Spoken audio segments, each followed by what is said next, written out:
జయశ్రీ కుసుమహరనాథ్.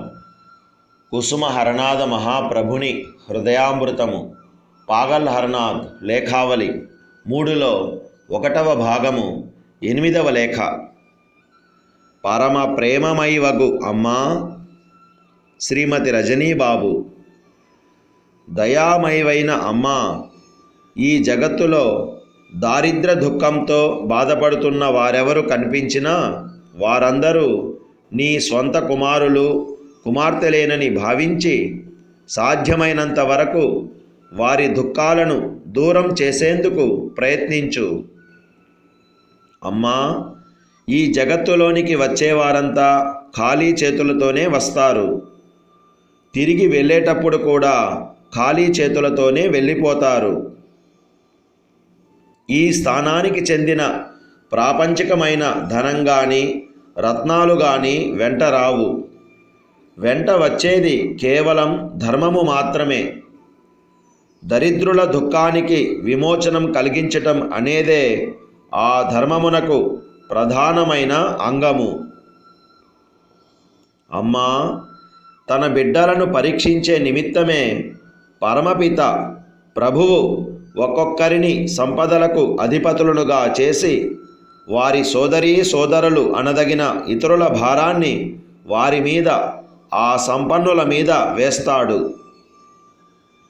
ఈ సంపన్నులు తమ కర్తవ్యాన్ని నిర్వర్తించకపోతే ఆ తండ్రి ఈ సంపన్నులనే మరల ఇతరుల దయాభిక్షకై యాచించేవారిగా చేసి యోగ్యులైన ఇంకొకరికి బాండారి సంపదలకు అధిపతి పదవిని ఇస్తుంటాడు.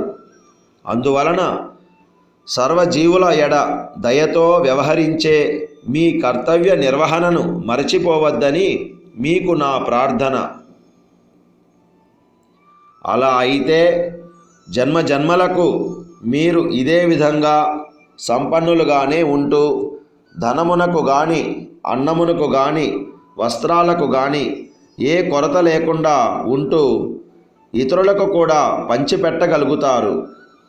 నా తల్లిదండ్రులు యుగ యుగములకు కూడా ఈ విధమైన సంపన్నులే అయి నా వంటి నిరుపేదల యోగక్షేమాలను చూచే బాధ్యత వహించాలనేదే దయామయుడగు ఆ ప్రభుని చెంత నా ప్రార్థన.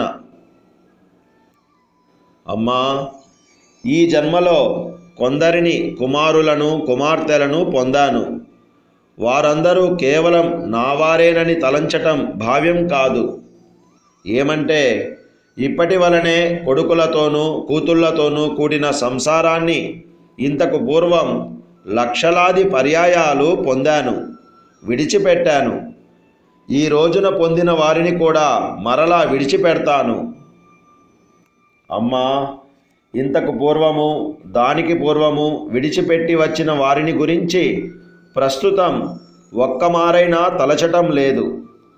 వారి విషయాలను జ్ఞప్తి తెచ్చుకొని వారి కోసమై ఒక్కమారైనా బాధపడడం లేదు. అదేవిధంగా ఈనాడు లభించిన వారిని కూడా మరచిపోతాను. వారు కూడా నన్ను మరచిపోతారు. ఇలా అయినప్పుడు ఇద్దరి ముగ్గురిని గూర్చి వృధాగా చింతించటం ఎందుకు తల్లి? ఈ జగత్తునే నా దానినిగా ఎందుకు భావించరాదు? ఈ ప్రపంచానికి చెందిన సర్వము నాదే, సర్వులు నావారే. నేను ఆ సర్వమునకు సర్వులకు చెందినవాడనే. ఎందుకంటే మాటి మాటికి పొందుతున్న ఈ జన్మ పరంపరల మూలంగా వారందరితోనూ కలయిక సంబంధము కలిగే ఉంటుంది. అందుకనేనమ్మా, దరిద్రులకు దుఃఖితులకు తల్లి తండ్రి అయితే అపారమైన హృదయ శాంతిని పొందగలుగుతారు. అంతేకాదు తద్వారా ఆ కృష్ణునకు ఆనందాన్ని కలిగించిన వారవుతారు. దీనిని మించి ఆ కృష్ణుడు వేరేది కోరడు అని మీకు విన్నవిస్తున్నాను.